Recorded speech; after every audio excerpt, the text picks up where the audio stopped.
ആകാശവാണി. നമസ്കാരം. വാർത്തകൾ വായിക്കുന്നത് ഉദയൻ കിളിയന്നൂർ.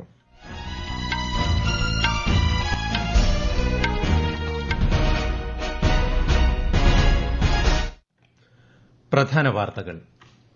ബഹിരാകാശ പര്യവേഷണ യാത്രയിൽ സുപ്രധാന നാഴികക്കല്ല് പിന്നിട്ട് ഇന്ത്യ. ISROയുടെ സ്പേഡെക്സ് ദൌത്യം വിജയം. വേവ്സ് ഉച്ചകോടി വിവിധ മാധ്യമങ്ങളുടെ കൂടിച്ചേരലാണെന്ന് വിദേശകാര്യമന്ത്രി എസ് ജയശങ്കർ. നൂതനാശയ സ്രഷ്ടാക്കൾക്കായി പ്രത്യേക ഫണ്ടിന് രൂപം നൽകുമെന്ന് കേന്ദ്രമന്ത്രി അശ്വിനി വൈഷ്ണവ്. വയനാട് ദുരന്തബാധിതരുടെ പുനരധിവാസത്തിന് നെടുമ്പാല എസ്റ്റേറ്റ് ഉടൻ ഏറ്റെടുക്കില്ലെന്ന് കേരള സർക്കാർ ഹൈക്കോടതിയിൽ. പുനരധിവാസം അടുത്ത സാമ്പത്തിക വർഷം തന്നെ പൂർത്തിയാക്കുമെന്ന് മന്ത്രി കെ രാജൻ. ഹോളി ആഘോഷിക്കാനൊരുങ്ങി ഉത്തരേന്ത്യ. ജനങ്ങൾക്ക് ആശംസകൾ നേർന്ന രാഷ്ട്രപതിയും ഉപരാഷ്ട്രപതിയും പ്രധാനമന്ത്രിയും. ആറ്റുകാൽ അമ്മയ്ക്ക് പൊങ്കാല അർപ്പിച്ച് ഭക്തലക്ഷങ്ങൾ. വനിതാ പ്രീമിയർ ലീഗ് ക്രിക്കറ്റിൽ ഇന്ന് മുംബൈ ഇന്ത്യൻസ് ഗുജറാത്ത് ജയന്റ്സ് പോരാട്ടം. വാർത്തകൾ വിശദമായി. ബഹിരാകാശ പര്യവേഷണ യാത്രയിൽ സുപ്രധാന നാഴികക്കല്ല് പിന്നിട്ട് ഇന്ത്യ. ISROയുടെ സ്പേഡെക്സ് ദൌത്യം വിജയം. സ്പേഡെക്സ് സ്പേസ് ഡോക്കിംഗ് പരീക്ഷണത്തിലൂടെ കൂട്ടിച്ചേർത്ത ഇരട്ട ഉപഗ്രഹങ്ങളെ വിജയകരമായി വേർപെടുത്തിയതിലൂടെയാണ് ISRO ഒരു പുതിയ ചരിത്രം കുറിച്ചത്. ഇന്ന് രാവിലെ 9 മണിക്ക് ശേഷമാണ് ഉപഗ്രഹങ്ങളുടെ അൺഡോക്കിംഗ് പൂർത്തിയായത്. ജനുവരി 16-നാണ് SDX-01, ചേസർ, SDX-02, ടാർഗറ്റ് എന്നീ ഉപഗ്രഹങ്ങളെ ബഹിരാകാശത്ത് വച്ച് ISRO കൂട്ടിച്ചേർത്തത്. ശ്രീഹരിക്കോട്ട സതീഷ് ധവാൻ സ്പേസ് സെന്ററിൽ നിന്ന് ഡിസംബർ 30-നാണ് പേടകങ്ങളുമായി PSLV C-60 റോക്കറ്റ് കുതിച്ചത്.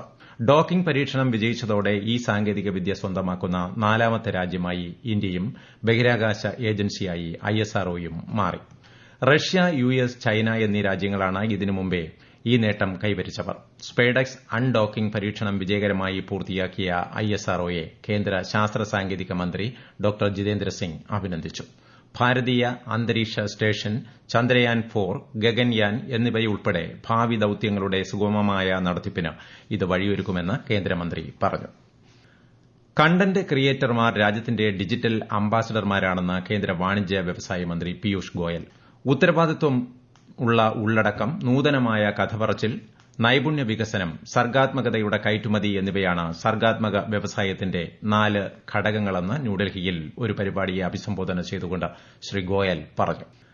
രാജ്യത്തിന്റെ സർഗ്ഗാത്മക മേഖലയിൽ വിശാലമായ അവസരങ്ങളാണുള്ളത്. ഈ വ്യവസായം ഇതിനകം തന്നെ കോടിക്കണക്കിന് ഡോളർ മൂല്യമുള്ള ഒരു മേഖലയായി മാറിയിട്ടുണ്ടെന്നും രാജ്യത്തുടനീളം ധാരാളം ആളുകൾക്ക് തൊഴിൽ നൽകുന്നുണ്ടെന്നും അദ്ദേഹം പറഞ്ഞു. സർഗ്ഗാത്മകത, ഓഡിയോ വിഷ്വൽ കലകൾ, ഉള്ളടക്ക ഉൽപ്പാദനം എന്നീ മേഖലകളിൽ ആഗോളതലത്തിൽ രാജ്യത്തിന്റെ പ്രാധാന്യം വർദ്ധിച്ചുവരുന്നതായും കേന്ദ്രമന്ത്രി പറഞ്ഞു.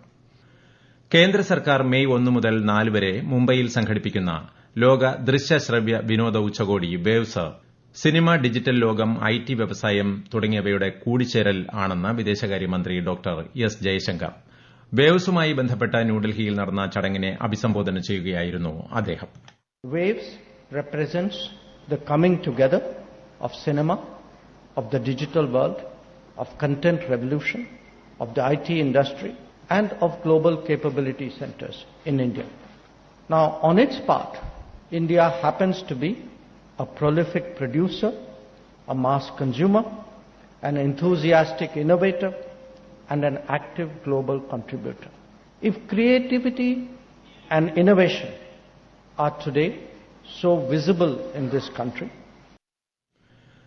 കേന്ദ്ര വാർത്താവിതരണ പ്രക്ഷേപണ മന്ത്രി അശ്വിനി വൈഷ്ണവ്, കേന്ദ്ര സഹമന്ത്രി എൽ മുരുകൻ, വിവിധ രാജ്യങ്ങളിൽ നിന്നുള്ള 100-ലേറെ നയതന്ത്ര പ്രതിനിധികൾ തുടങ്ങിയവർ പരിപാടിയിൽ പങ്കെടുത്തു.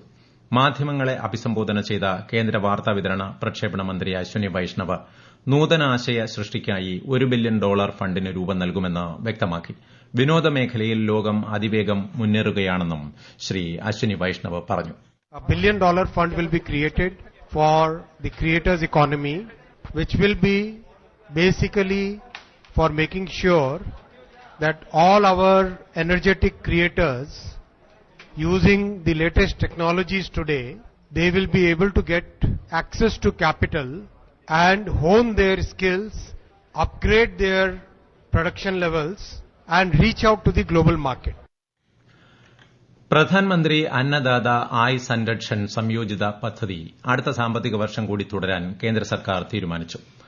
കാർഷിക ഉൽപ്പന്നങ്ങൾക്ക് താങ്ങുവില ഉറപ്പുവരുത്തുന്നതിനൊപ്പം ഉപഭോക്താക്കൾക്ക് താങ്ങാവുന്ന വിലയിൽ അവശ്യ സാധനങ്ങൾ ലഭ്യമാക്കുന്നതിനുകൂടി ലക്ഷ്യമിട്ടാണ് കേന്ദ്രം പിഎം ആശാ പദ്ധതി നടപ്പാക്കിയത്. തുവര, ഉഴുന്ന്, മസൂർ ദാൽ തുടങ്ങിയ പയർവർഗ്ഗങ്ങൾ, എണ്ണക്കുരുക്കൾ, കൊപ്ര എന്നിവയ്ക്ക് പദ്ധതിയിലൂടെ താങ്ങുവില ഉറപ്പുവരുത്തുന്നുണ്ട്. രാജ്യം നാളെ നിറങ്ങളുടെ ഉത്സവമായ ഹോളി ആഘോഷിക്കും. ഹോളി ആഘോഷിക്കാനുള്ള അവസാനഘട്ട ഒരുക്കത്തിലാണ് ഉത്തരേന്ത്യ. നിറങ്ങൾ, മധുരപലഹാരങ്ങൾ എന്നിവ വാങ്ങാനായി തിരക്കുകൂട്ടുന്ന ജനസഞ്ചയം രാജ്യത്തെ തെരുവുകളെല്ലാം സജീവമാക്കിയിട്ടുണ്ട്. സുരക്ഷാ ഭീഷണികൾ ഒഴിവാക്കുന്നതിനായി പഴുതടച്ച ക്രമീകരണങ്ങളാണ് രാജ്യത്ത് ഒരുക്കിയിരിക്കുന്നത്. അതിനിടെ ഹോളി ആഘോഷങ്ങളിൽ പ്രകൃതിദത്ത നിറങ്ങൾ ഉപയോഗിക്കണമെന്നും സിന്തറ്റിക് നിറങ്ങൾ പരമാവധി ഒഴിവാക്കണമെന്നും ചർമ്മരോഗ വിദഗ്ധർ നിർദ്ദേശം നൽകിയിട്ടുണ്ട്. ജനങ്ങൾക്ക് ഹോളി ആശംസകൾ നേർന്ന രാഷ്ട്രപതിയും ഉപരാഷ്ട്രപതിയും പ്രധാനമന്ത്രിയും സ്നേഹവും ഒരുമയും പകരാൻ ഹോളി നമ്മോട് ആഹ്വാനം ചെയ്യുന്നതായി രാഷ്ട്രപതി ദ്രൌപദി മുർമു ആശംസിച്ചു. ഹോളിയിലെ വർണ്ണങ്ങൾ നാനാത്വത്തിൽ ഏകത്വം എന്ന ആശയത്തെ പ്രതിഫലിപ്പിക്കുന്നതായും രാഷ്ട്രപതി പറഞ്ഞു. പുതിയ തുടക്കങ്ങളെയാണ് ഹോളി പ്രതിനിധീകരിക്കുന്നതെന്ന് ഉപരാഷ്ട്രപതി ജഗ്ദീപ് ധൻഖർ ആശംസിച്ചു. പ്രധാനമന്ത്രി നരേന്ദ്രമോദിയും ജനങ്ങൾക്ക് ഹോളി ആശംസകൾ നേർന്നു. സന്തോഷവും ആനന്ദവും നിറഞ്ഞ ഈ ഉത്സവം എല്ലാവരുടെയും ജീവിതത്തിൽ പുതിയ ഊർജ്ജം നിറയ്ക്കുമെന്നും ജനങ്ങൾക്കിടയിൽ ഐക്യത്തിന്റെ നിറങ്ങൾ ചാർത്തുമെന്നും ശ്രീ മോദി സോഷ്യൽ മീഡിയ പോസ്റ്റിൽ ആശംസിച്ചു. ഈ വാർത്തകൾ ആകാശവാണിയിൽ നിന്ന്. ആകാശവാണി വാർത്തകളും വാർത്താ അധിഷ്ഠിത പരിപാടികളും All India Radio News Thiruvananthapuram YouTube ചാനലിലും at All India Radio News Thiruvananthapuram Facebook പേജിലും AIR ന്യൂസ് _ ഇൻസ്റ്റഗ്രാം അക്കൌണ്ടിലും അറ്റ് AIR ന്യൂസ് _ TVM എക്സ് ഹാൻഡിലും ലഭ്യമാണ്. വയനാട് ദുരന്തബാധിതരായവരുടെ പുനരധിവാസത്തിനായി ടൌൺഷിപ്പ് നിർമ്മിക്കുന്നതിന് നെടുമ്പാല എസ്റ്റേറ്റ് ഉടൻ ഏറ്റെടുക്കില്ലെന്ന് സംസ്ഥാന സർക്കാർ ഹൈക്കോടതിയെ അറിയിച്ചു. പുനരധിവാസത്തിനായി എൽസ്റ്റൺ എസ്റ്റേറ്റ് ആണ് പരിഗണിക്കുന്നതെന്നും സ്ഥലം തികയാതെ വന്നാൽ മാത്രമേ നെടുമ്പാല എസ്റ്റേറ്റ് ഏറ്റെടുക്കുന്ന കാര്യം പരിഗണിക്കൂ എന്നും സർക്കാർ വ്യക്തമാക്കി. വീടുകൾ ആവശ്യമായവരുടെ എണ്ണം നിശ്ചയിച്ച ശേഷമായിരിക്കും ഇത് സംബന്ധിച്ച അന്തിമ തീരുമാനമുണ്ടാവുക. ഭൂമി ഏറ്റെടുക്കുന്നതിന് എതിരെ ഹാരിസൺസ് മലയാളം കമ്പനി നൽകിയ അപ്പീൽ പരിഗണിക്കുകയായിരുന്നു ഹൈക്കോടതി. വയനാട് മുണ്ടക്കൈ പുനരധിവാസ പദ്ധതി 2025-26 സാമ്പത്തിക വർഷം തന്നെ പൂർത്തീകരിക്കുമെന്ന് റവന്യൂ മന്ത്രി കെ രാജൻ. ദുരന്തത്തിന് ഇരയായവരുടെ അവസാന വ്യക്തിയെ വരെ പുനരധിവസിപ്പിക്കുന്ന വിധത്തിൽ മാതൃകാപരമായി പദ്ധതി നടപ്പാക്കുമെന്നും അദ്ദേഹം വയനാട്ടിൽ പറഞ്ഞു. സർക്കാർ മാനദണ്ഡങ്ങളിൽ ഉൾപ്പെടുന്ന ആരെയും ഒഴിവാക്കില്ലെന്നും മന്ത്രി വ്യക്തമാക്കി.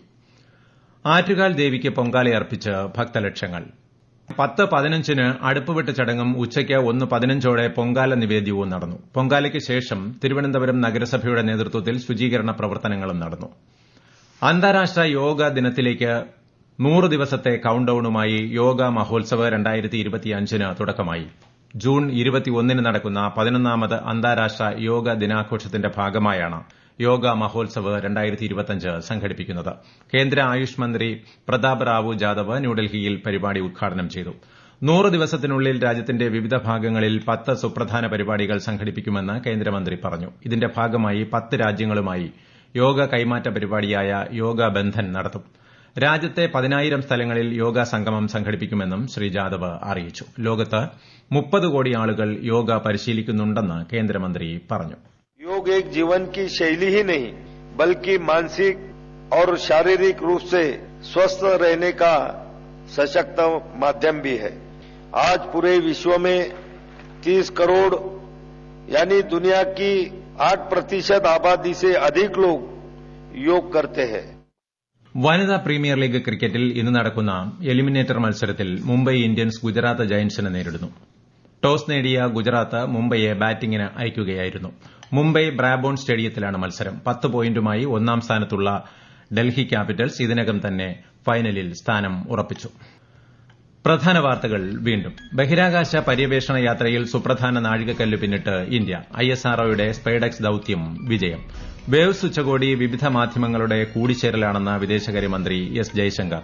നൂതനാശയ സ്രഷ്ടാക്കൾക്കായി പ്രത്യേക ഫണ്ടിന് രൂപം നൽകുമെന്ന് കേന്ദ്രമന്ത്രി അശ്വിനി വൈഷ്ണവ്. വയനാട് ദുരന്തബാധിതരുടെ പുനരധിവാസത്തിന് നെടുമ്പാല എസ്റ്റേറ്റ് ഉടൻ ഏറ്റെടുക്കില്ലെന്ന് കേരള സർക്കാർ ഹൈക്കോടതിയിൽ. പുനരധിവാസം അടുത്ത സാമ്പത്തിക വർഷം തന്നെ പൂർത്തിയാക്കുമെന്ന് മന്ത്രി കെ രാജൻ. ഹോളി ആഘോഷിക്കാനൊരുങ്ങി ഉത്തരേന്ത്യ. ജനങ്ങൾക്ക് ആശംസകൾ നേർന്ന രാഷ്ട്രപതിയും ഉപരാഷ്ട്രപതിയും പ്രധാനമന്ത്രിയും. ആറ്റുകാലമ്മയ്ക്ക് പൊങ്കാലയർപ്പിച്ച് ഭക്തലക്ഷങ്ങൾ. വനിതാ പ്രീമിയർ ലീഗ് ക്രിക്കറ്റിൽ ഇന്ന് മുംബൈ ഇന്ത്യൻസ് ഗുജറാത്ത് ജയന്റ്സ് പോരാട്ടം. വാർത്തകൾ കഴിഞ്ഞു. അടുത്ത വാർത്താ പ്രക്ഷേപണം 8:35-ന്.